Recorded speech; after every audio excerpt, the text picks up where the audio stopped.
मित्रों, आज के इस वीडियो में आप जानेंगे कि वह किस प्रकार के लोग हैं जिन पर कभी भी भरोसा नहीं करना चाहिए। ऐसे लोग सामने बनने का दिखावा करते हैं तथा बाद में आपके पीठ पर पीछे से चाकू भोंक देते हैं।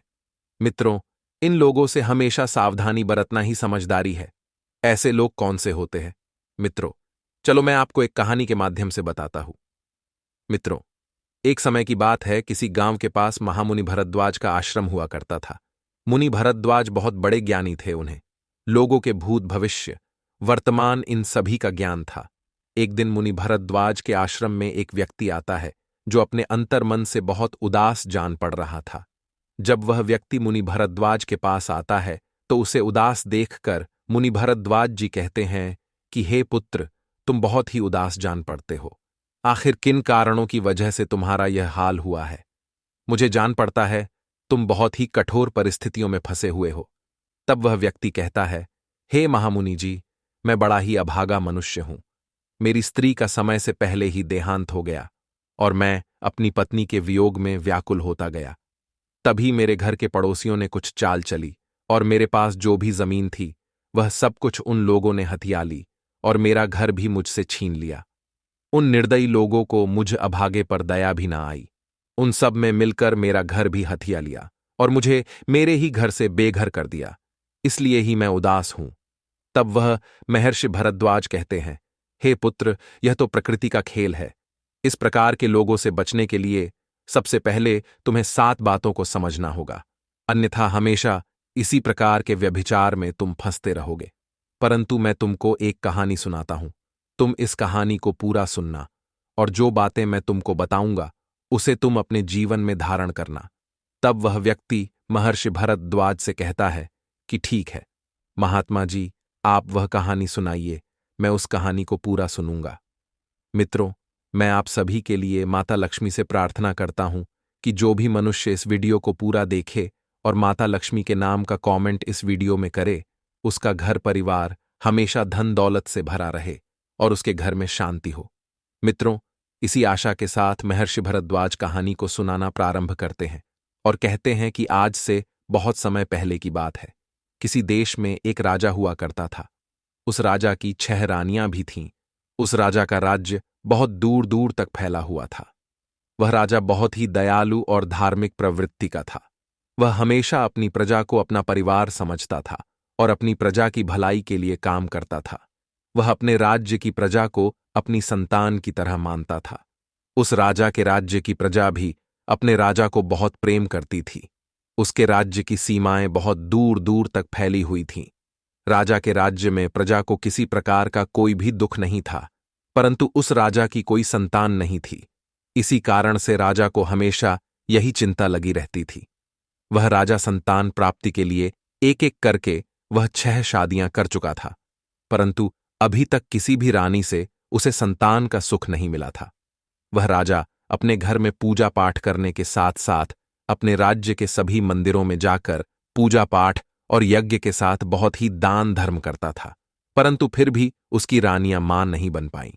अब जैसे जैसे समय बीतता जा रहा था, उस राजा की निराशा भी बढ़ती जा रही थी।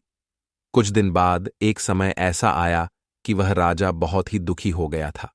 उस राजा के दुख को देखकर उसके राज्य की प्रजा भी दुखी रहने लगी थी, क्योंकि उन सभी को भी राजा के समान ही प्रजापालक और उत्तराधिकारी पाने की कामना थी और वह कामना पूरी नहीं हो पा रही थी। उस राज्य के लोग सदा ईश्वर से उस राजा के लिए हमेशा ही अपने अंतर्मन से कामना करते थे कि राजा के यहां कम से कम एक पुत्र तो जरूर पैदा हो जाए जो उनके राज्य का आने वाला राजा बन सके। इसलिए ही उस राजा की प्रजा भी सभी देवी देवताओं की आराधना करती थी, देवी देवताओं से मन्नतें मांगती थीं। राजा ने बहुत प्रयास किया, उन्होंने कुछ भी नहीं छोड़ा था, परंतु लोगों के द्वारा की गई आराधना और लोगों का दिया हुआ आशीर्वाद राजा को अभी तक नहीं फला था। अब महर्षि भरद्वाज उस व्यक्ति से कहते हैं कि हे पुत्र, एक दिन की बात है, वह राजा जंगल में शिकार करने के लिए निकल जाता है। शिकार करते समय वह एक हिरण का पीछा करने लगता है और हिरण का पीछा करते करते वह जंगल में काफी दूर निकल जाता है, परंतु फिर भी हिरण उसे नहीं मिलता है। वह हिरण न जाने कहां अपनी लंबी लंबी छलांगे मारता हुआ उस जंगल में कहीं गायब हो गया था। वह राजा काफी देर तक हिरण को जंगल में इधर उधर ढूंढते रहे, लेकिन वह हिरण उन्हें कहीं नहीं मिला। काफी देर तक इस प्रकार घूमते घूमते उस राजा को बहुत जोरों की प्यास लग गई थी और वह राजा भी अपने रास्ते से भटक चुके थे। फिर भी वह घोड़ा लेकर आगे बढ़े जा रहे थे। चारों दिशाओं में घनघोर जंगल ही जंगल था। अचानक उन्हें कहीं से पानी की आवाज सुनाई पड़ी। अब उस राजा ने सोचा कि लगता है शायद इधर कोई झरना है। वह राजा झरने की आवाज सुनते सुनते उसी आवाज की दिशा में चलने लगे। कुछ दूर आगे जाने के बाद राजा को वह झरना दिखाई दिया। उस झरने के पास पहुंचकर राजा अपने घोड़े से नीचे उतरे और जैसे ही वह पानी पीने लगे, अचानक वहां पर उनको एक आवाज सुनाई दी कि आप कौन हैं और आपको दिखाई नहीं दे रहा है क्या कि मैं यहां नहा रही हूं? आप यहां कैसे आ गए? राजा ने चौंक कर पीछे मुड़कर देखा। सचमुच अपनी प्यास के आगे उन्हें दिखाई नहीं दिया कि एक लड़की उस झरने में नहा रही थी। उन्होंने जल्दी से अपनी आंखें दूसरी तरफ फेर लीं और कहा, मुझे बहुत प्यास लगी थी, इसलिए मैं पानी पीने आ गया। कृपया आप मुझे क्षमा करें। मैंने आपको देखा नहीं था। यदि आप बुरा ना माने तो क्या मैं पानी पी सकता हूं? पानी पीने के बाद मैं यहां से चला जाऊंगा। वैसे भी मैं रास्ता भटक गया हूं। आप कौन हैं और आप इतने घने जंगल में अकेली क्या कर रही हैं? राजा के प्रश्न का उत्तर देते हुए वह लड़की कहने लगी, मैं यही पास के गांव में रहती हूं। मेरा तो यहां का रोज का आना जाना लगा रहता है। मैं रोज आती हूं और इसी झरने में नहाती हूं। यह झरना और नदी जंगल के बीच में है, इसलिए यहां कभी कोई नहीं आया। मैं तो निश्चित होकर नहा रही थी। मुझे नहीं पता था कि आप यहां आ जाएंगे। आप मेरी तरफ पीठ करके पानी पी लीजिए और थोड़ी देर उधर रुक जाइए। मैं आपको रास्ता बता दूंगी।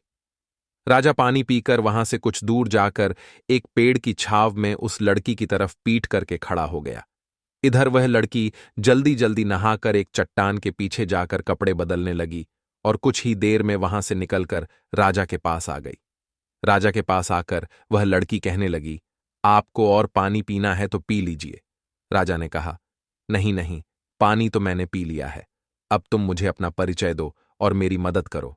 तब वह लड़की कहने लगी, मैंने अपने घर ले जाने के लिए कुछ फल तोड़ रखे हैं। आपको भूख लगी होगी, आप उन्हें खा सकते हैं। क्या आप उन फलों को खाएंगे? अगर खाना चाहोगे तो मैं आपको दे दूंगी। यह कहकर वह लड़की राजा का जवाब सुने बिना ही टोकरी में रखे हुए फल निकालकर झरने के पानी में धोकर खाने के लिए राजा को देने लगी। राजा लगातार उस लड़की को देख रहा था। उस राजा ने देखा कि वह लड़की बार बार उससे फल लेने की जिद कर रही है। तब उस राजा ने उस लड़की से फलों को ले लिया और उस लड़की से पूछने लगा कि क्या तुम नहीं खाओगी?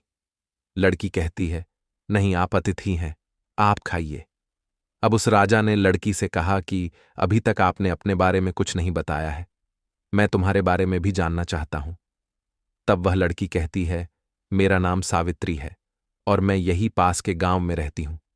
मेरे गांव का नाम देवरिया है। मेरे परिवार में सिर्फ मेरी माँ है। मेरी माँ और मैं, हम दोनों लोग जंगल से फल और लकड़ियां ले जाते हैं और उन्हें बेचकर अपना गुजारा कर लेते हैं। और हां, एक और बात, मेरे घर के पास थोड़ी सी जमीन है। हम लोग उसमें कुछ अनाज और सब्जियां उगा लेते हैं। उन उगाई हुई सब्जियों को हम बाजार में बेच देते हैं, जिससे हमारा खर्चा चल जाता है। अब आगे महर्षि भरद्वाज जी कहते हैं, हे पुत्र, अब वह लड़की उस राजा से आगे कहती है कि मैंने तो अपने बारे में आपको सब कुछ बता दिया है, परंतु आपने अभी अपने बारे में कुछ नहीं बताया कि आप कौन हैं। तब राजा ने एक पल के लिए कुछ सोचा और फिर वह बोला कि जब मैं अगली बार तुमसे मिलने आऊंगा तब मैं तुमको बताऊंगा कि मैं कौन हूं। उस राजा ने यह भी कहा कि मैं तुमसे मिलने इसलिए आऊंगा क्योंकि तुम्हें देखकर तुमसे बातें करने की इच्छा होती है। इसके बाद सावित्री हंसते हुए बोली, मैंने आपको बताया तो था कि मैं रोज यहां आती हूं। सुबह लकड़ियां ले जाकर मां को दे देती हूं, फिर फल लेकर जाती हूं। उसके बाद खाना खाकर हम सब्जी और फल बेचने के लिए बाजार जाते हैं। मैं आपको रोज इस समय पर ही यहां मिलूंगी, या फिर आप चाहे तो आप मेरे गांव में भी आ सकते हैं। उस लड़की की इतनी बात सुनकर वह राजा वहां से चल पड़ा और अपने राज्य को लौट आया। लेकिन राजा सावित्री पर मोहित हो गया था, इसलिए वह सोच रहा था कि तभी उसके मंत्री ने अपने राजा से पूछा, हे राजन, आप क्या सोच रहे हैं? तभी राजा अपना सारा वृतांत उसे कह सुनाता है। तब वह मंत्री कहता है कि हे राजन, आप उससे विवाह कर लो, हो सकता है उससे ही हमारे राज्य को एक उत्तराधिकारी मिल जाए। मंत्री का ये सुझाव सुनने के बाद अगले ही दिन राजा अपने मंत्री को साथ में लेकर सावित्री से मिलने के लिए निकल पड़ा। जब वह झरने के पास पहुंचे तब उन्होंने सावित्री को आवाज दी। अब सावित्री झरने के पास नहीं थी। जब राजा के कई बार आवाज देने के बाद सावित्री बाहर नहीं आई तब वह रुक गए और इंतजार करने लगे। काफी देर इंतजार करने के बाद भी जब उन्हें सावित्री दिखाई नहीं दी तो राजा ने मंत्री जी को भी बुलाया और कहा, आज सावित्री दिखाई नहीं दे रही है। लगता है या तो आज सावित्री आई नहीं है या फिर वह आकर वापस चली गई है, परंतु उसने कहा था कि वह रोज यहां पर आती है, तो अब तक वह आई क्यों नहीं। तब उस मंत्री ने कहा, महाराज, क्यों ना हम लोग उसके गांव चले। तब राजा कहने लगता है, हां, लगता है यही ठीक रहेगा। तब उन दोनों ने सावित्री के गांव में जाने का निश्चय कर लिया और दोनों सावित्री के गांव पहुंच गए और फिर सावित्री का नाम लेकर उसका पता पूछते हुए उसके घर पहुंच गए।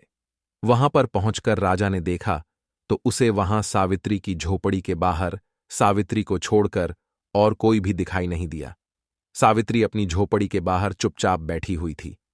राजा ने उसे आवाज लगाई, सावित्री, तुम क्या कर रही हो? देखो, मैं तुमसे मिलने आया हूं। मैंने झरने के पास तुम्हारी बहुत प्रतीक्षा की, परंतु तुम वहां नहीं आई। सावित्री की आंखें आंसू से भरी हुई थीं। राजा ने पूछा, सावित्री, क्या हुआ? तुम क्यों रो रही हो?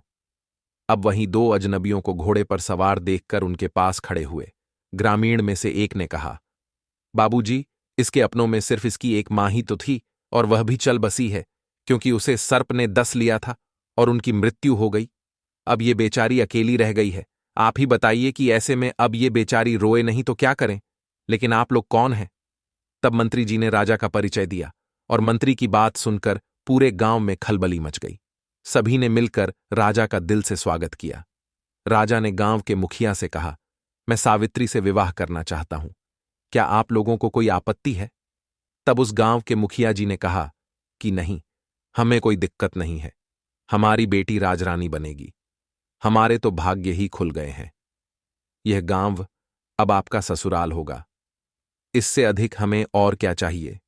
गांव वालों ने जल्दी जल्दी सारी तैयारी करके राजा और सावित्री का विवाह करवा दिया। उस राजा ने सावित्री को नया नाम दिया, रानी राजलक्ष्मी। राजा और मंत्री जी नई रानी राजलक्ष्मी को लेकर अपनी राजधानी वापस जाने के लिए जब तैयार हुए तब गांव वालों ने बड़े धूमधाम से गांव की बिटिया राजलक्ष्मी को विदा किया। इधर राजा राजलक्ष्मी के साथ अपने ससुराल से अपने राज्य महल में आ गए। राजा की नई रानी को देखकर उस राजा की बाकी की 6 रानियां ईर्ष्या से झलकर राख हुई जा रही थीं। उन सभी रानियों ने मन से दुखी होने के बाद भी अपने आप को खुश दिखाते हुए राजलक्ष्मी का स्वागत किया। अब तो राजा का अधिकांश समय राजलक्ष्मी के साथ ही व्यतीत होता था। राजलक्ष्मी भोली भाली और मासूम दिल की थी। वह अपनी सौतन्नों के मन में छिपी हुई अपने प्रति ईर्ष्या को पहचान नहीं पा रही थी। राजलक्ष्मी अपने भोले स्वभाव के कारण यह नहीं जानती थी कि उसकी सौतने उससे कितनी नफरत करती है। अब राजलक्ष्मी के साथ राजा के विवाह को भी काफी समय बीत चुका था, लेकिन फिर भी उन्हें कोई संतान नहीं हुई। एक बार एक सन्यासी महाराज उस राजा के राज्य से गुजर रहे थे। वह सन्यासी उस इलाके में बहुत ही प्रसिद्ध थे। जब मंत्री जी को उन सन्यासी महाराज के बारे में पता चला तो वह राजा के पास आया और बोला कि महाराज, एक सन्यासी हमारे राज्य में आए हैं। वह सन्यासी बहुत ही बड़े महात्मा हैं। क्यों ना उन्हें राज दरबार में बुलाकर उनसे इस परेशानी का हल पूछा जाए। राजा मंत्री की बात से सहमत हो गए। अब उन्होंने सन्यासी महाराज को आदर के साथ महल में बुलाया। जब वे महात्मा महल में पहुंचे तो राजा ने उनका बहुत अतिथि सत्कार किया और उन्हें अपनी परेशानी के बारे में बताया। राजा ने अपनी सभी रानियों को भी राज दरबार में ही बुला लिया। महात्मा ने उस समय कुछ भी न कहते हुए उन महाराज जी ने राजा से कुछ दिन महल में रुकने की आज्ञा मांगी, जिसे राजा ने खुशी खुशी स्वीकार कर लिया और अपने सेवकों को आज्ञा दे दी कि महात्मा जी के रहने का उचित प्रबंध किया जाए। राजा ने अपनी सभी रानियां से भी कहा कि महात्मा जी का पूरा अतिथि सत्कार होना चाहिए। बड़ी 6 रानियों ने महात्मा के फटे पुराने कपड़े देखें तो उन्हें घिन आने लगी। उन्हें अच्छा नहीं लगा कि वे सभी महात्मा के फटे कपड़ों की ओर देखें। जब राजा महात्मा जी का कोई कार्य करने को कहते थे, तब वह किसी न किसी बहाने से उन साधु महात्मा की सेवा करने से इनकार कर देती थी। लेकिन सबसे छोटी रानी राजलक्ष्मी उन महात्मा का पूरा अतिथि सत्कार किया करती थी। शायद वह जंगल में पली बड़ी होने के कारण उसे इस बात का कोई घमंड नहीं था कि वह इस राज्य की रानी है। उसने अपना पूरा मन लगाकर उन महात्मा की सेवा की। कुछ दिनों बाद जब महात्मा जाने के लिए तैयार हो गए, तब जाने से पहले उन्होंने सभी को आशीर्वाद दिया। अंत में सबसे छोटी रानी राजलक्ष्मी को उन्होंने अपने पास बुलाकर कहा कि बेटी, तुमने मेरी बहुत सेवा की है, मेरा बहुत ध्यान रखा है। बहुत जल्द ही तुम्हें सुंदर संतान की प्राप्ति होगी और इस महल में बच्चों की आवाज सुनाई देगी। ये सुनकर राजा और रानी राजलक्ष्मी बहुत खुश हो गए। उन्हें इस प्रकार आशीर्वाद देकर महात्मा चले गए और सचमुच कुछ ही दिनों के भीतर छोटी रानी गर्भवती हो गई। कुछ ही दिनों में राजलक्ष्मी ने राजा को शुभ समाचार दिया कि वह पिता बनने वाले हैं। रानी गर्भवती हो गई है। यह समाचार सुनने के बाद राजा की खुशी का अब तो कोई ठिकाना न था। अब तो राजा रानी राजलक्ष्मी का और भी ज्यादा ध्यान रखने लगे थे। उन्होंने राजलक्ष्मी को किसी तरह की कोई तकलीफ ना हो, यह सोचकर राजमहल में सभी दास दासियों को राजलक्ष्मी की इच्छा पूरी करने के निर्देश दे दिए। उन्होंने कुल गुरु को भी यह निर्देश दिया कि वह प्रतिदिन रानी को धार्मिक और प्रेरक कहानी सुनाए। रानी के गर्भवती होने का समाचार जब राज्य में फैला, तब पूरे राज्य में खुशी की एक लहर दौड़ गई। उस राज्य में सभी लोग खुशियां मनाने लगे। चारों तरफ बधाइयों की धूम मची थी। सभी लोग खुश थे कि राज्य को वारिस मिलने वाला है। परंतु बड़ी 6 रानियां तो जलकर राख हो गई थीं। ये 6 की 6 रानियां आपस में विचार करने लगीं कि अब क्या होगा। अब तो वह सब यही सोच रही थी कि छोटी रानी तो पहले से ही राजा को बहुत प्यारी है। बच्चा होने के बाद तो इसका और अधिक ध्यान रखा जाएगा। यह कल की आई हुई ये औरत पटरानी हो जाएगी। उसके बाद हम सभी का तो कोई महत्व ही नहीं रह जाएगा और ये हमें दासी की तरह समझेंगे। इस तरह से वे आपस में सलाह करके हमेशा रानी राजलक्ष्मी को परेशान करने का प्रयास किया करती थीं, परंतु उनका कोई भी प्रयास सफल नहीं हो पाता था। कभी कुलगुरु के लोग रास्ते में आ जाते थे, तो कभी राजा की प्रजा और कभी दासियां, तो कभी स्वयं राजा ही उनके रास्ते की रुकावट बन जाते थे। इस तरह समय बीत रहा था और रानी की गर्भावस्था का समय भी लगभग पूरा होने को वाला था। तभी अचानक राज्य की सीमा पर विद्रोहियों ने विद्रोह कर दिया। उनके विद्रोह को दबाने के लिए सेनापति को राजा ने भेज दिया, परंतु वह अपने काम में फिर भी असफल रहे। तब राज्य की सीमा पर स्वयं राजा को ही जाना पड़ा। राजा ने अपनी बड़ी रानी को छोटी रानी राजलक्ष्मी की उचित देखभाल करने का आदेश दिया और वह विद्रोह को दबाने के लिए महल से निकल पड़े। राजा के जाते ही बड़ी रानियों को सुनहरा अवसर मिल गया और सभी रानियां राजलक्ष्मी से मधुर बातें करते हुए बच्चे के लिए आवश्यक सावधानियां बतलाकर चली जाती थीं। रानी राजलक्ष्मी समझ नहीं पा रही थीं कि आखिर कुलगुरु और बड़ी रानियों की बातें इतनी अलग अलग क्यों हैं। आखिर सही कौन है? दोनों की बातें एक दूसरे से बिल्कुल विपरीत हैं। तब वह अपने मन में सोचती है कि कुलगुरु तो पुरुष है और रानियां तो महिलाएं हैं। महिलाओं की बातें पुरुष कहां समझ पाएंगे। इसीलिए वह आंखें बंद करके बड़ी रानियों की हर बात मानती चली गई। एक दिन रानी को प्रसव पीड़ा शुरू हो गई। तब रानी राजलक्ष्मी ने बड़ी रानी से कहा कि दीदी, मुझे बहुत तकलीफ हो रही है, मुझे कुछ उपाय बताइए। प्रसव कैसे होगा? समय पूरा हो गया था।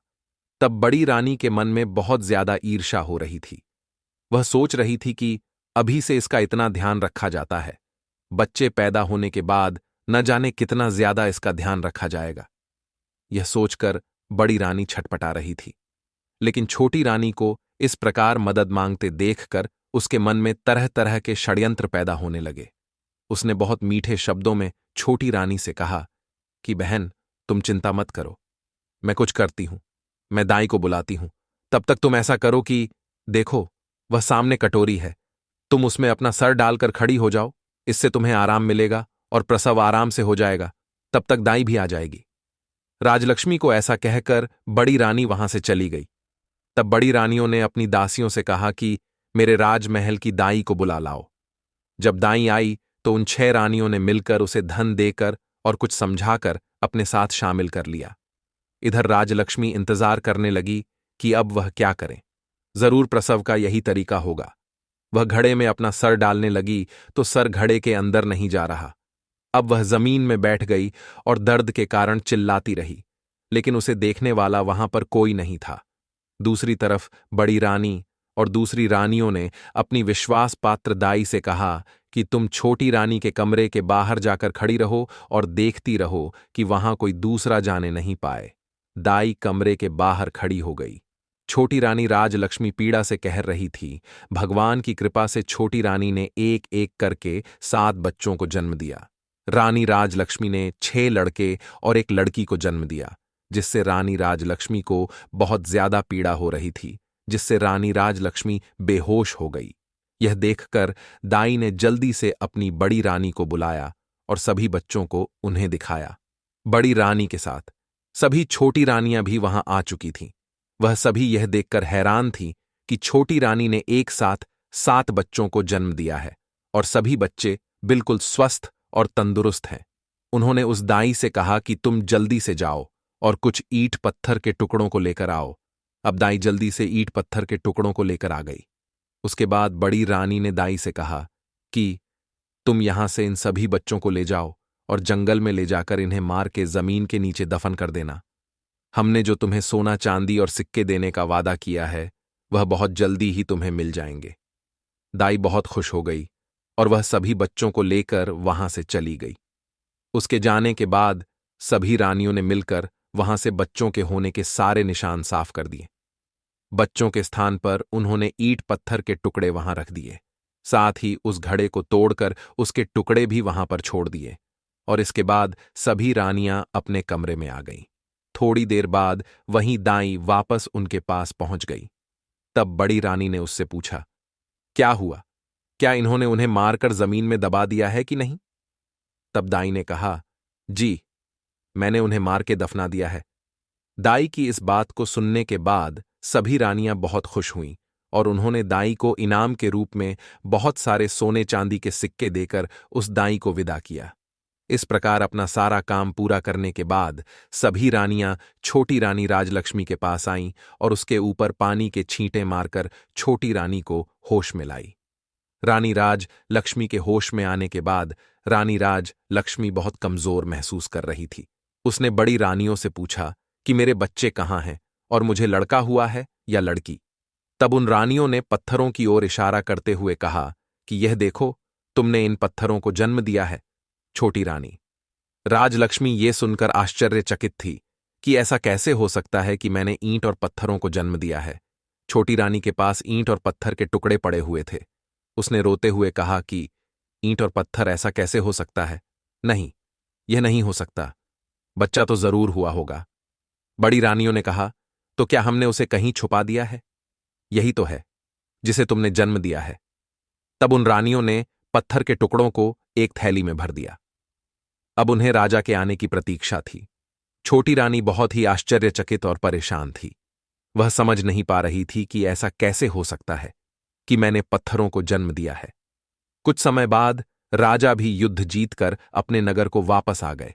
उनके स्वागत में भव्य तैयारी की गई, परंतु लोगों के चेहरे पर वह उमंग, वह खुशी नहीं दिख रही थी जिसकी उन्होंने कल्पना की थी।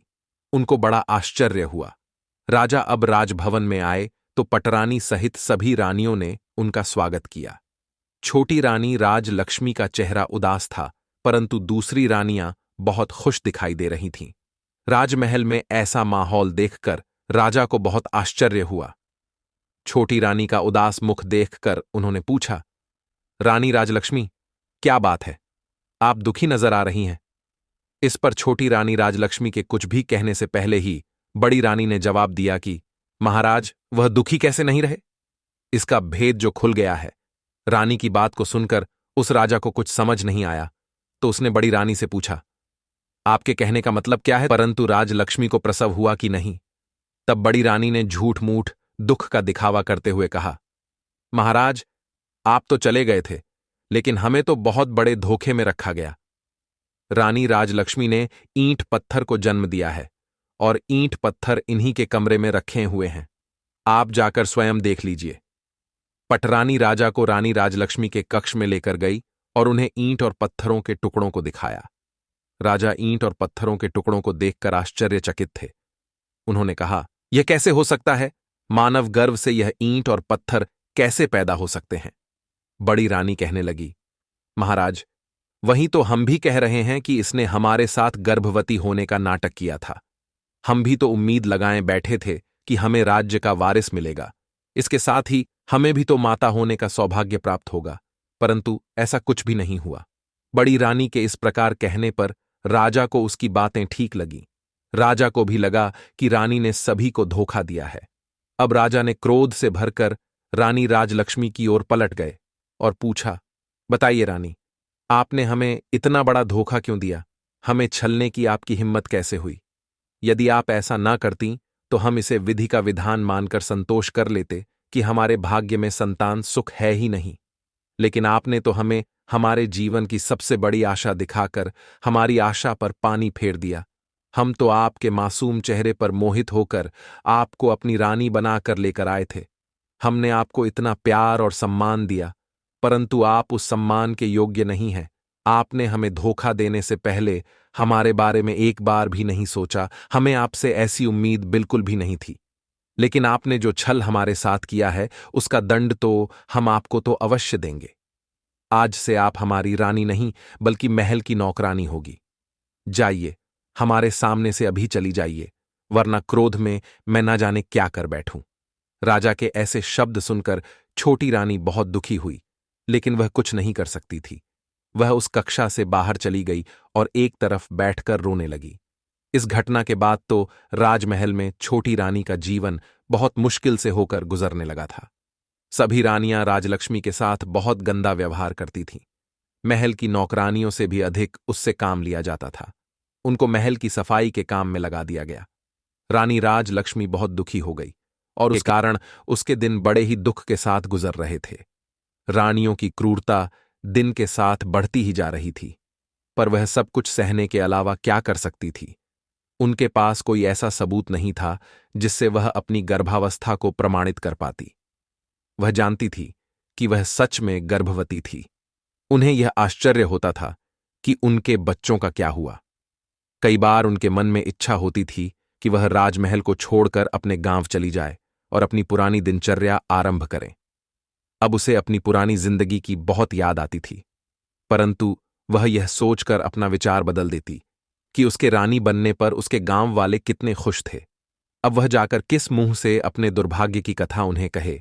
इस तरह समय बीतता रहा और काफी समय के बाद एक दिन जब राजा दरबार में बैठे राज्य कार्य में व्यस्त थे कि तभी एक प्रहरी ने उनके पास आकर सूचना दी। प्रहरी ने कहा, महाराज, मानसुख गांव के प्रधान जी आपसे मिलना चाहते हैं। राजा ने ग्राम प्रधान को बुलाने की आज्ञा दे दी। मानसुख गांव के ग्राम प्रधान ने आकर राजा को पूरे सम्मान के साथ प्रणाम किया और राजा ने कहा, ग्राम प्रधान जी, कहिए आपकी क्या समस्या है?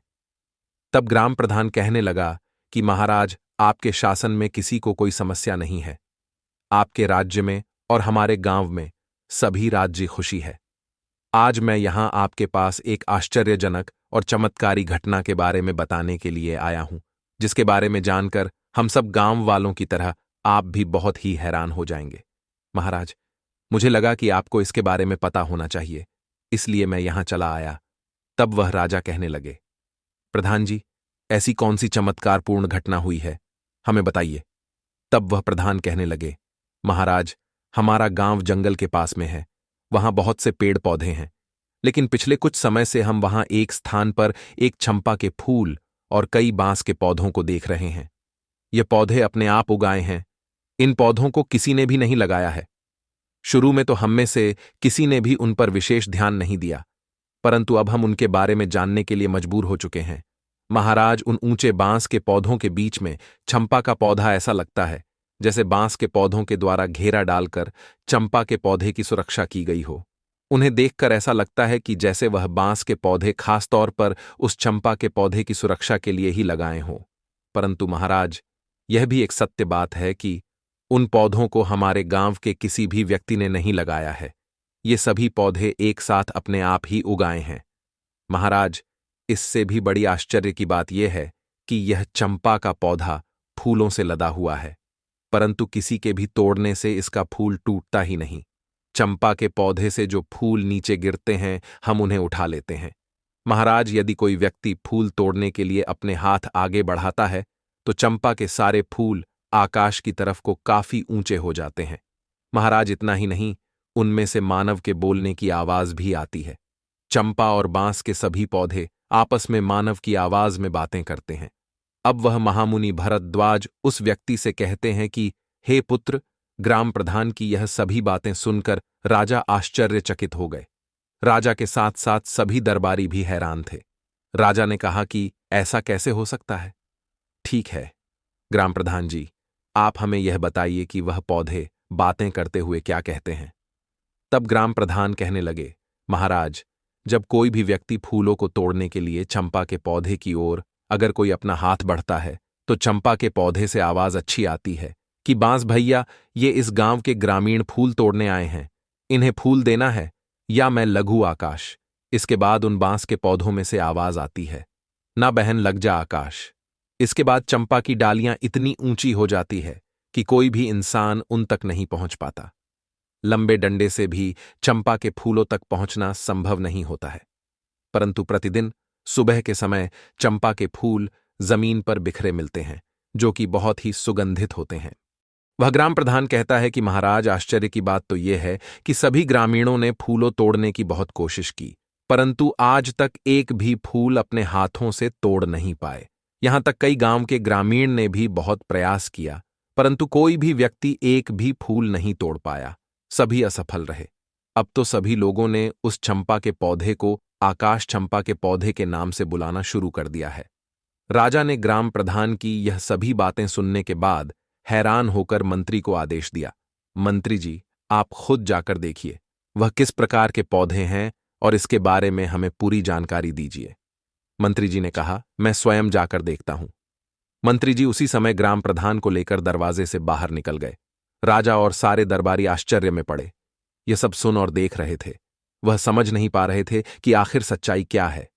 मंत्री के वहां से जाने के बाद राजा भी ये सोचकर अपने राज्य कार्य में व्यस्त हो गए कि मंत्री जी गए हैं, वह सब कुछ पता लगाकर आ जाएंगे। राजमहल से निकलकर जब मंत्री जी ग्राम प्रधान जी के साथ उन पौधों के पास पहुंचे तो सभी ग्रामीण भी वहां पर इकट्ठा हो गए। सुबह का समय था। मंत्री जी, ग्राम प्रधान और गांव के लोग उस चंपा के पौधे के पास पहुंच चुके थे। वहां पहुंचते ही चंपा के फूलों की गंध उनके नाक में प्रवेश कर गई। चंपा की सुगंध से वे सम्मोहित हो गए। चंपा के पौधे के पास पहुंचकर मंत्री जी ने देखा कि ग्राम प्रधान के बताए अनुसार वहां पर एक चंपा का पौधा था और कई बांस के पौधे थे। चंपा का पौधा बिल्कुल बीच में था और बांस के पौधे उसे अपनी सुरक्षा के घेर में लिए हुए खड़े थे। चंपा की डालियां सामान्य ऊंचाई पर थीं, जिसे मंत्री जी आराम से अपने हाथ से पकड़ सकते थे और फूल भी तोड़ सकते थे। चंपा के फूल मंत्री जी के हाथों की पहुंच की सीमा में थे। पौधे के चारों ओर जमीन पर फूल बिखरे पड़े थे। मंत्री जी चंपा के फूलों की सुगंध से सम्मोहित होकर चंपा के पौधे की ओर बढ़े और फूल तोड़ने के लिए अपना हाथ आगे बढ़ाया। तभी वहां पर मौजूद सभी लोगों को चंपा के पौधे से निकलती हुई एक मानव आवाज सुनाई दी, जिसे सुनकर मंत्री के हाथ जहां के तहां रुक गए। वो आश्चर्यचकित हो उठे। वह यह देख रहे थे कि यह आवाज चंपा के पौधे से आई थी। चंपा के फूल के पौधे से आवाज आई थी कि है बांस भैया, हां बहन चंपा।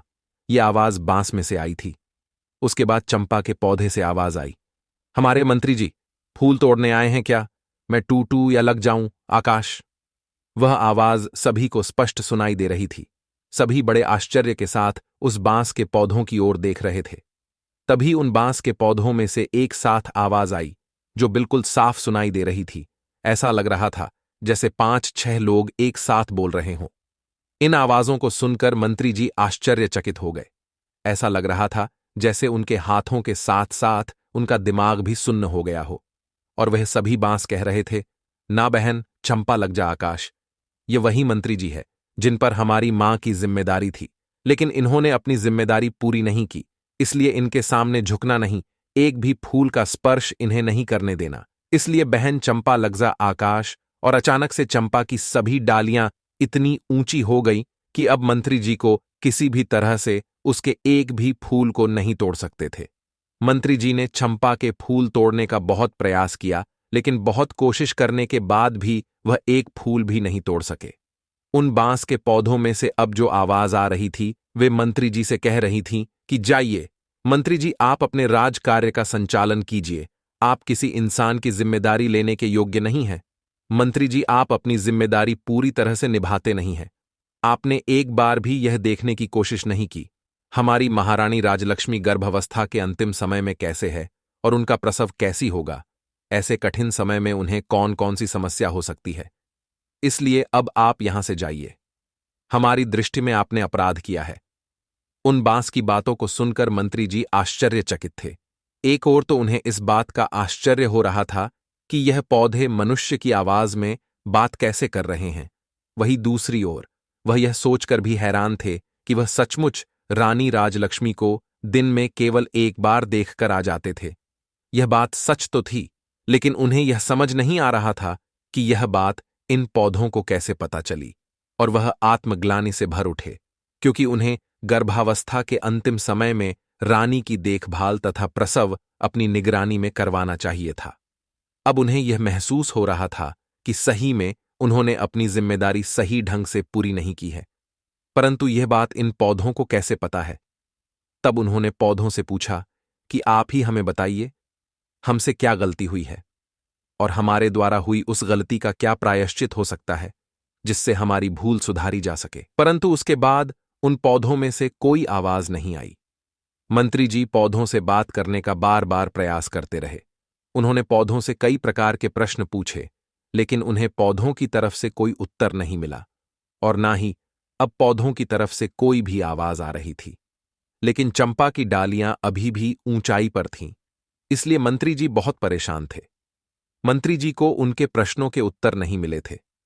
वह मंत्री जी निराश होकर वहां से वापस जाने लगे।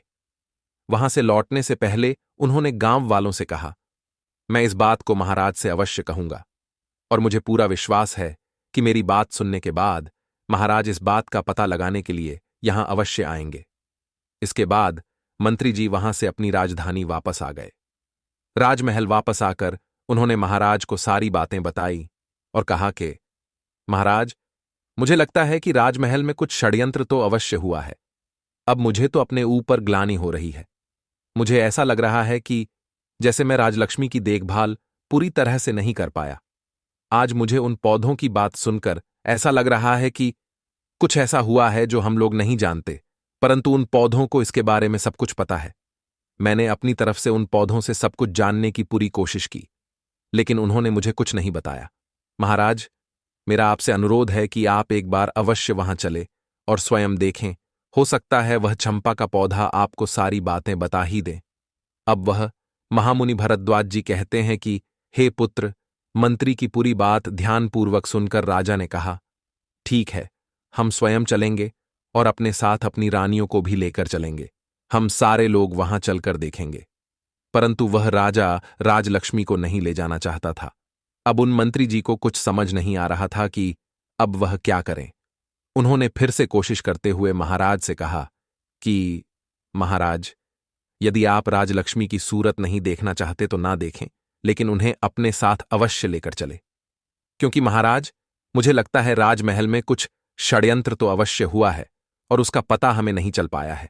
महाराज, मुझे दुख है कि अनजाने में मैं भी इस षड्यंत्र में शामिल हो गया हूं।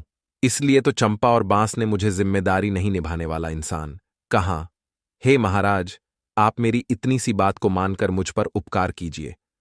हो सकता है इससे मुझे अपनी भूल सुधारने का अवसर ही मिल जाए और मेरे किसी अनजाने पाप का प्रायश्चित हो जाए। मंत्री की भावनाओं को समझते हुए महाराज ने कहा कि ठीक है मंत्री जी, अगर आप राजलक्ष्मी को साथ ले जाना चाहते हैं तो ले जा सकते हैं, लेकिन इतना ध्यान रहे कि वह मेरी नजरों के सामने न आने पाए। इस प्रकार राजा और मंत्री के बीच चंपा के पास जाने का दिन और समय तय हो गया। अब राजा और मंत्री के वहां जाने की तैयारी होने लगी। निश्चित दिन पर और समय पर राजा अपनी रानियों के साथ चंपा के फूलों का रहस्य जानने के लिए निकल पड़े।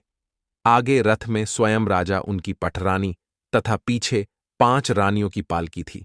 उनके कई प्रमुख सभा सदस्य भी उनके साथ जा रहे थे। राजा के आदेश के अनुसार छोटी रानी राजलक्ष्मी को सभी के साथ जाना था, परंतु मंत्री जी ने उनके जाने की व्यवस्था अपने परिवार के साथ की थी और पूरे सम्मान सहित एक पालकी में अपने परिजनों के साथ उनकी यात्रा सुनिश्चित की। मंत्री जी को अब भी अपने आप पर ग्लानि हो रही थी कि उन्होंने गर्भ की अवस्था में रानी की पूरी तरह से देखभाल नहीं की थी और उन्होंने रानी के प्रसव की सही व्यवस्था नहीं की थी। उन्हें पूर्ण विश्वास हो गया था कि रानी ने राजा को धोखा नहीं दिया है, उनके साथ छल हुआ है।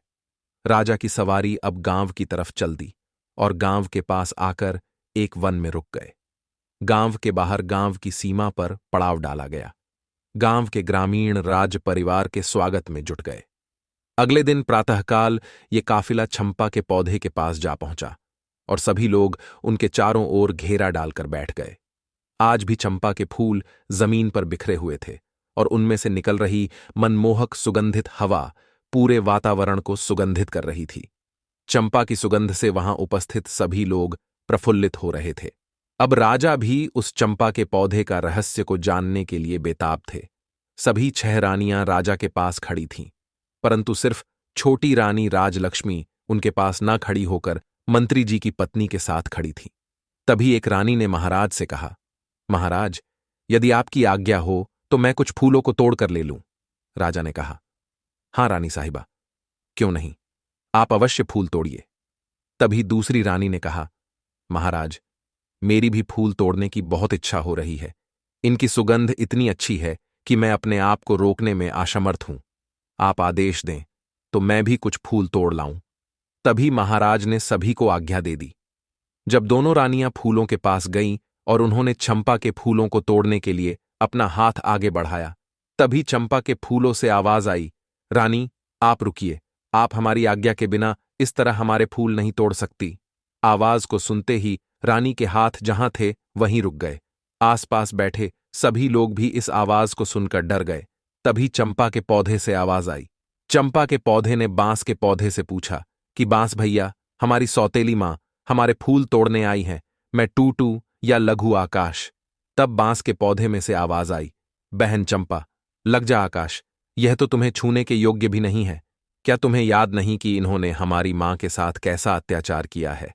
इसीलिए बहन, इनके बारे में मत सोच और लग जाओ आकाश के साथ। तुरंत ही चंपा की डालियां ऊपर उठने लगीं और आकाश को छूने लगी।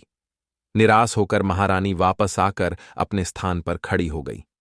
इसी प्रकार से 5वीं, चौथी, तीसरी और फिर दूसरी रानी भी हार मानकर अपने स्थान पर बैठ गई।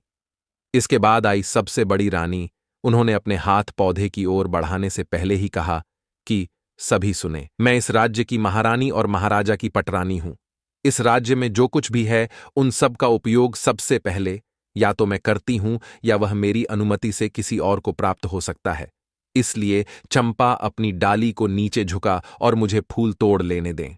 इस बार चंपा की डालियों से आवाज आई, बांस भैया, हमारी सौतेली मां हमसे फूल तोड़ने देने के लिए चेतावनी के साथ धमक रही है, हमें अपना आदेश मानने के लिए कह रही है। तुम क्या कहते हो, हमें इनका आदेश मानना चाहिए या नहीं? तब बांस बोला, ना बहन, तुम्हें आदेश देने का इनके पास कोई अधिकार नहीं है। हम राजा की और इनके राज्य की, हम प्रजा नहीं हैं और हम कोई वस्तु भी नहीं जो इनके उपयोग में आना आवश्यक हो। और क्या तुम्हें याद नहीं है कि इन्हीं के आदेश से तो सारा काम हुआ है? इन्होंने ही तो हमारी मां को सबसे ज्यादा दुख दिया है। रानी राज्य की जनता की मां होती है, इसीलिए पूरी प्रजा भी उनकी संतान बनकर उनके आदेशों का पालन करती है। परंतु इन्होंने तो माता होने का अपना कर्तव्य ही नहीं निभाया है। और इन रानियों के हाथों में तुम अपने सुगंधित फूलों को कैसे दे सकती हो? इसीलिए बहन, तुम झुकना मत, तुम आकाश में ही रहो, तुम्हें इनका स्पर्श भी नहीं होने देना चाहिए। सभी के सामने यह सभी बातें सुनकर बड़ी रानी का सर लज्जा से झुक गया। राज्य के सभी सभासदों, राज्य की जनता और ग्रामीणों के समक्ष उनका इतना अपमान हुआ जो उन्हें बिल्कुल भी अच्छा नहीं लगा। परंतु वह इस पौधे को कोई दंड भी तो नहीं दे सकती थी। उस बड़ी रानी की इच्छा तो यह हो रही थी कि बांस और चंपा के पौधे के टुकड़े टुकड़े करवा दे, लेकिन वह मजबूर थी, इसलिए चुपचाप आकर अपने स्थान पर खड़ी हो गई। अब चंपा के फूल वापस पहले की तरह पहली वाली अवस्था में ही सामान्य ऊंचाई पर वापस आ गए। अब राजा खुद उठे और फूल तोड़ने के लिए आगे बढ़े। जब उन्होंने चंपा के पौधे के पास जाकर फूल तोड़ने के लिए अपने हाथ आगे बढ़ाए, तभी चंपा के पौधे से आवाज आई, नाना महाराज, आप ये भूल कभी मत कीजिएगा। आपको फूल तोड़ने से रोकने के लिए मैं अपने भैया से अनुमति नहीं लूंगी। यदि भैया अनुमति दे भी देंगे तो भी मैं आपके हाथों में नहीं आऊंगी, इसीलिए आप अपने हाथ पीछे ही रखिए। फूल तोड़ने का विचार त्याग दीजिए। राजा आश्चर्यचकित होकर उनकी बातों को सुनने लगे। आखिर ऐसा क्या हुआ कि उनको रोकने के लिए चंपा अपने भाइयों से भी अनुमति नहीं लेगी और बिना अनुमति के ही उन्हें रोक दिया। उन्होंने पूछा, मैं इस देश का राजा हूं, तुम मुझे यह बताओ कि जब मैंने कभी भी किसी के साथ अन्याय नहीं किया है। मैं अपनी प्रजा को अपनी संतान मानता हूं और संतान की तरह उनकी देखभाल भी करता हूं। मैंने कभी किसी पशु पक्षी को भी तकलीफ देने की नहीं सोची। फिर तुम ऐसा क्यों कर रही हो? इस बार चंपा के पौधे से आवाज आई कि आप अपनी पूरी प्रजा को संतान मानते हैं, परंतु आप उन बातों पर विश्वास करते हैं जो दूसरे मनगढ़ंत बातें आपसे कह देते हैं। आप वह मान लेते हैं। आप स्वयं कभी भी सच्चाई जानने की कोशिश नहीं करते। आपने प्रजा को संतान माना, लेकिन आपने आपकी अपनी संतान की खोज खबर करने की कभी भी कोशिश नहीं की। आपने कभी यह जानने की कोशिश नहीं की कि आपकी अपनी संतान कहाँ है, आपकी अपनी संतान कैसी है। आप ही बताइए, क्या कभी आपने यह सब जानने का प्रयास किया है? आप अपने राज्य की सुरक्षा करने की बात करते हैं, लेकिन आप तो अपनी गर्भवती पत्नी की सुरक्षा नहीं कर पाए। आपने एक सच्ची स्त्री का विश्वास नहीं किया और उन्हें धोखेबाज कहकर नौकरानी बना दिया। इस प्रकार हमारी मृत्यु के षड्यंत्र में आप भी शामिल हो गए महाराज। जब आप अपनी पत्नी को ही सुरक्षा नहीं दे पाए, तो आप किसी औरों को क्या सुरक्षा दे पाएंगे? तब राजा ने कहा, मैंने कौन सी गलती की है, मुझे बताइए। तब चंपा के पौधे ने कहा, यह जानने का अधिकार आपको नहीं है, इसलिए आप वापस जाएं और अपने राज्य का संचालन करें। युद्ध लड़े। आपकी प्रजा आपकी संतान अवश्य है, लेकिन उस प्रजा की संतान की देखभाल करने के कारण आप अपनी संतान, अपने होने वाले बच्चों की रक्षा नहीं कर पाए, इसलिए आप यहां से जाइए। अब राजा के पास कहने के लिए कोई शब्द नहीं थे, इसलिए वे अपने स्थान पर आकर चुपचाप खड़े हो गए। अब मंत्री जी ने राजा से कहा, महाराज, अब आप यदि आदेश दें तो हम छोटी रानी राजलक्ष्मी को एक बार फूल तोड़ने के लिए पौधे के पास भेज दें। राजा कुछ उत्तर देते उससे पहले ही सबसे बड़ी रानी बोल उठी, मंत्री जी, जो फूल महाराज के हाथों से भी नहीं टूटे तो वह इस धोखेबाज के हाथों से कैसे टूटेंगे? मंत्री जी ने प्रश्नवाचक दृष्टि से महाराज की ओर देखा। चंपा के पौधे से अब तक की हुई इतनी बातों से राजा के मन में भी अब संदेह पैदा होने लगा था। उनके मन में भी कहीं ना कहीं यह विचार आने लगा था कि रानी राजलक्ष्मी के साथ सच में कोई षड्यंत्र तो नहीं हुआ था। उन्होंने अपनी शंका दूर करने का निर्णय लिया और फिर उन्होंने राजलक्ष्मी को फूलों को तोड़ने लिए मंत्री जी को अनुमति दे दी। राजा ने मंत्री को अनुमति देते हुए कहा, ठीक है मंत्री जी, आप रानी राजलक्ष्मी को चंपा के पौधे के पास ले जाइए। अब मंत्री जी रानी राजलक्ष्मी को फूल तोड़ने के लिए कहते हैं। अब राजलक्ष्मी देखती है कि चंपा के पौधे की डालियां आकाश में काफी ऊंचाई पर है। यह देखकर वह कहती है, मंत्री जी, मेरे हाथ वहां इतनी ऊंचाई पर कैसे पहुंचेंगे? मंत्री जी ने कहा, रानी जी, आप एक बार वहां पर जाकर तो देखिए। आपसे पहले इतने लोगों ने कोशिश की है, इतने लोग तो अभी तक फूल को तोड़ नहीं पाए, और अभी अभी आपने देखा कि महाराज भी फूल नहीं तोड़ पाए, इसीलिए आप घबराइए मत। यदि आपसे भी नहीं टूटेगा तो क्या हुआ, छोड़ दीजिएगा, लेकिन आप चलिए तो सही। जब मंत्री जी ने रानी को इस प्रकार समझाया तो रानी हिम्मत करके चलती हुई चंपा के पौधे के पास आई और उसने अपने हाथ बढ़ाकर चंपा के पौधे के तने को छुआ और उसे बहुत प्यार से सहलाया। रानी को ऐसा लगा कि जैसे उसे कोई सुख मिल रहा है। वह पौधे को सहलाती रही। तभी पौधे से आवाज आई, है बांस भैया। आवाज थोड़ा रूंधी हुई थी। तब बांस ने कहा, बहन चंपा, तुम रो क्यों रही हो? चंपा ने कहा, हमारी मां फूल लेने आई हैं। उन्होंने मुझे बहुत ही प्यार से स्पर्श किया है। उनके प्रथम कोमल स्पर्श से मैं आनंदित हो गई हूं, इसलिए मेरा हृदय भावुक हो गया और आज मैं द्रवित हो गई हूं। आप मुझे आदेश दें कि अब मैं क्या करूं। मेरी तो इच्छा हो रही है मैं अपनी मां के चरणों में अपने सारे फूल समर्पित कर दूं। इस पर सभी बांस के पौधों से एक साथ आवाज आई, हां बहन, चंपा, बिल्कुल सही है। तुम्हारा दिल जो कह रहा है वही करो। मां के चरणों में तो स्वर्ग है। मां के चरणों का स्पर्श कर लो। इस आवाज के साथ ही सभी ने बड़ी हैरानी से देखा कि सारी डालियां झुककर रानी के चरणों को छूकर रानी राजलक्ष्मी के चारों ओर फैल गई। उसके ऊपर चंपा के फूलों की वर्षा हो रही थी। रानी राजलक्ष्मी के सर से पांव तक चंपा के पुष्प भरे हुए थे और रानी आंसू बहाते हुए चंपा की डालियों को अपने हाथों से पकड़े सहलाती जा रही थी। रानी राजलक्ष्मी की आंखों से आंसू बहने लगे। यह देखकर सभी राज्य कर्मचारी, सभासद और ग्रामीण भावुक हो गए। सबकी आंखों से आंसू बहने लगे। राजा ने उन पौधों से पूछा, तुम यह बताओ कि तुम कौन हो?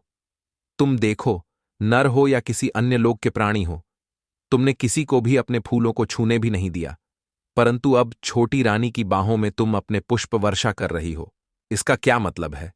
इसके पीछे क्या कारण है? मुझे बताओ, मैं इसके बारे में विस्तार से जानना चाहता हूं। इस बार चंपा ने कहा, राजन, मैं और यह छहबांस आपकी और छोटी रानी की ही संतान है। हम 7 भाई बहनों का जन्म एक साथ हुआ था। मुझसे बड़े 6 भाई और मैं सबसे छोटी बहन थी। हमारे जन्म के समय हमारी मां प्रसव के समय बहुत अधिक पीड़ा में थी। हमारी मां ने आपकी पटरानी और इस राज्य की महारानी से अपनी सहायता करने के लिए निवेदन किया, तो पटरानी ने हमारी मां को एक कोठी में मुंह में डालकर खड़ी हो जाने के लिए कहा था। वह कोठी बहुत ऊंची थी। ऊंची होने के कारण मेरी मां ने जो पानी पीने का घड़ा था उसमें अपना सर डालने की कोशिश की, लेकिन उस खड़े का मुंह भी छोटा होने के कारण उनका सर तो अंदर नहीं गया। परंतु मेरी मां की परेशानी को देखने के बाद भी उनकी सहायता करने के लिए नहीं आया और हम 7 भाई बहनों का जन्म हुआ। तब महारानी ने तो सोचा था कि हमारी मां अपने सर को कोठी में रखेगी और ऊंचाई से हमारा जन्म होगा और ऊंचाई से गिरने के कारण हमारी मृत्यु हो जाएगी, परंतु ऐसा नहीं हो सका और हम सब जीवित रहे। परंतु मां उस अवस्था में दर्द से बेहोश होकर भूमि पर गिर पड़ी थी। तब महारानी ने एक दाई को बुलाया। महारानी ने उस दाई को पैसों का लालच देकर हमें मारकर जंगल में जमीन में दबाने के लिए कह दिया। इसके बाद कुछ ईंट पत्थर के टुकड़ों को हमारी मां के पास रख दिया, जिससे हमारी मां को पता ही नहीं चला कि हम लोगों ने जन्म लिया था। वह कभी भी समझ नहीं पाई कि उनके बच्चे आखिर गए तो कहां गए। आपने भी दूसरों की बातों पर विश्वास करते हुए उन्हें धोखेबाज कहा। इसके बाद राजा ने उनसे पूछा कि जब तुम लोगों को मारकर जमीन में दबा दिया गया था तो फिर तुम लोग पौधे कैसे बन गए? महाराज, ईश्वर की लीला बड़ी विचित्र है। जब दाई हमें लेकर आई तो अचानक जोरों की आंधी आ गई। वह दाई तो हमें मारकर राजमहल के बगीचे में ही दबाना चाहती थी, परंतु राजमहल के बगीचे में उसे ऐसा करते हुए कोई देख न ले। इसी डर की वजह से वह हमें लेकर इस वन में चली आई।